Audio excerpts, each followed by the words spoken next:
बसरा में एक औरत थी राबिया। उनके घर वाले कहीं चले गए थे मेहमानी में, राबिया अकेली थी, घर में सो रही थी।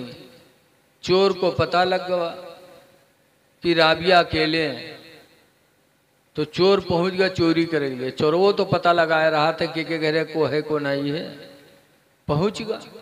अहुआ देखिस कि अकेले राबिया सो रही हैं। चोरवा बहुत मगन में कि अकेले औरत है, आज तो आराम से चोरी करवे, अगर जाग गए तो एक घूसा में का जमीन पकड़ाई दे, ये हमार करी का।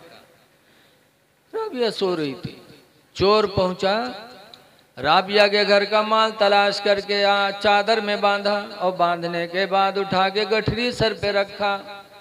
और जैसे राबिया के घर से निकलने का इरादा किया, अल्लाह ताला ने उसके आंखों की रोशनी खत्म कर दी, अंधा होगा। जब अंधा भवा तो उठाए गठरिया फेंकिस और रोवे लगे, अल्लाह तौबा करता है, अल्लाह तौबा करता हूँ, या अल्लाह तौबा करता हूँ। अल्लाह को रहम आया, अल्लाह ने आंखों की रोशनी वापस कर दी। जब आंखें में रोशनी आ गई तो देखे गठरिया का, सोचे कि अभी तक तो ये जागी नहीं है, ला उठाए ले को बेर बेर थोरो हुई, फिर उठा ली गठरिया और उठा के चलना चाहा कि अल्लाह ताला ने फिर उसे अंधा बना दिया।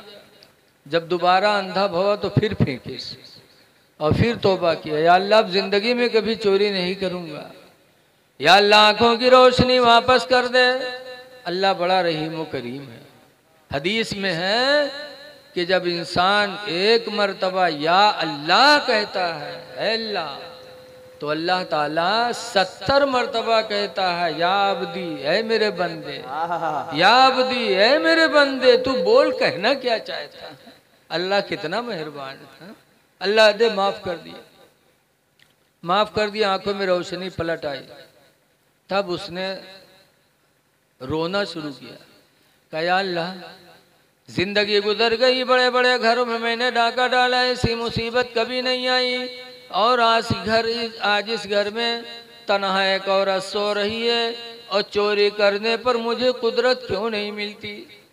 तब गैबी आवाज आई, क्या मेरे बंदे तूने बड़े बड़े घरों में डाका डाला होगा, लेकिन राबिया के घर में डाका नहीं कर सकता, इसलिए कि नमाज ईशा पढ़ के सोई है। नमाज ईशा की बरकत से मेरे फरिश्ते उसके जानो माल की हिफाजत का पहरा लगा रहे हैं।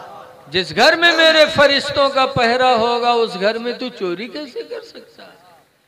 ऐ मेरी बहनों, ऐ मेरी बेटियों, तुम्हारी राबिया बहन भी तुम्हारी बहन है, तुम्हारी एक बेटी है, तुम्हारी माँ है, उनकी जिंदगी को अपने नजरों के सामने रखो।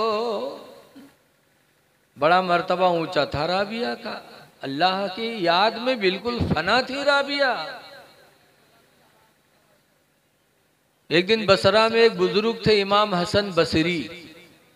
इमाम हसन बसरी उठे मुसल्ला एक दिन, और बगदाद के किनारे एक दरिया बहती थी, दरियाए दजला। दरियाए दजला पे जाके इमाम हसन बसरी ने मुसल्ला बिछाया पानी के ऊपर और नियत बांध दिया, अल्लाह। अब बगदाद की जनता फाट पड़ी, हाय अल्लाह, इतने बड़े बुजुर्ग कि पानी के ऊपर मुसल्ला बिछाए नमाज पढ़ रहे हैं और मुसल्ला पानी पे रुका हुआ है। पूरे बगदाद के लोग मंजर देखने लगे, कितने बड़े वली हैं।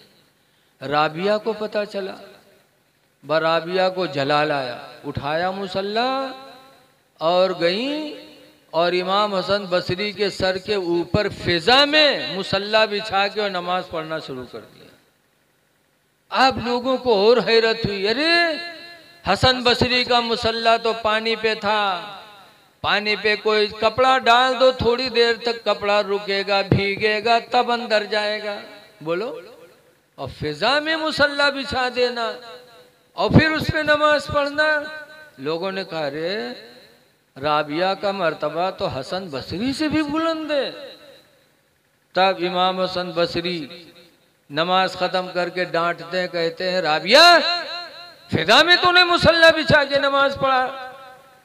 तो राबिया ने कहा हसन तुम्हारे घमंड को तोड़ने के लिए, तुम्हारे घमंड को तोड़ने के लिए कि नमाज पढ़ना था तो मस्जिद में पढ़ते, नमाज पढ़ना था तो घर में पढ़ते, ये दरिया के ऊपर बिछाकर नमाज पढ़ने का मकसद क्या है? अपनी विलायत का ढोंग मचाना है। तो मैंने तुम्हारे घमंड को तोड़ने के लिए फिजा में मुसल्ला बिछाया कि पानी पर मुसल्ला बिछा के खड़ा होना तो फिर कहा जा सकता है, लेकिन फिजा में मुसल्ला बिछाकर खड़ा होना कभी तसव्वुर नहीं किया जा सकता। सिर्फ तुम्हारे घमंड को तोड़ने के लिए। तो है मेरी माँ बहनों, तुम्हारी बहन ऐसे इसी दुनिया में आई है जी। इसलिए अल्लाह उसके रसूल को राजी करने की कोशिश करो। हमारी माँ बहनों की इस्लाह की बहुत ज़रूरत है। अभी कैसरगंज के पास एक गांव है सराय कादी, वहाँ गया था तकरीर करने। तो एक कासिम खान आए, कहीं मौलाना साहब मेहरवन का समझा देना, हम फांसी लगाए ले। तो हम कहें का भवा हो? तो कहें रे मौलाना साहब दिन भर गन्ना काटो, गन्ना छीलो और शाम के थके मांदे आओ तो उल्टे चार लठी सुनावत है। तुम ही नहीं की हो, तुम नहीं की हो। ऐ मेरी माँ बहनों, शौहरों को खुश करना खुदा को खुश करना है। शौहरों को राजी कर लो। हदीस पाक में अय्युमा इमरात इन मातत, जो औरत मर गई व ज़ौजुहा नहा राजिन, और उसका शौहर उससे राजी रहा, फदखलतिल जन्ना, तो औरत जन्नत में दाखिल होगी। आप